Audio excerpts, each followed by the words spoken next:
শুভ বিকেল বন্ধুরা, দেখো আমরা কশিয়ার কাছে একটা ড্যাম দেখতে এসেছি। বাঁধ, জলের বাঁধ, কি সুন্দর দেখো চারিদিকটা। এই যে এরকম সুন্দর সুন্দর জায়গায় যাও, সুন্দর সুন্দর ছবি পোস্ট করো এবং ধীরে ধীরে ফেসবুকে এগিয়ে যাও, এটাই আমাদের কামনা। ভালো থেকো, সবার ভালো কাটুক। আজকে রবিবার, সবার ছুটির দিন, সবাই বাড়িতে আছো। কালকে থেকে আবার নতুন উদ্যমে কাজে লাফিয়ে পড়বো আমরা সবাই।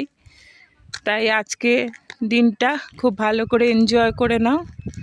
দেখো কি সুন্দর জায়গাটা, পরিবেশটা খুব সুন্দর।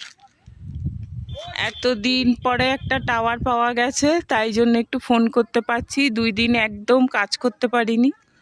কাজ করতে না পারলে যা হয়, আমাদের রিচ ডাউন হয়ে যায়। আবার 2 দিন প্রচণ্ড খাটতে হবে। এই দেখো আস্তে আস্তে সূর্যটা অস্ত যাওয়ার জন্য তৈরি হচ্ছে। জলটা একদম লাল টুকটুকে হয়ে গেছে, কি অপূর্ব লাগছে দেখতে।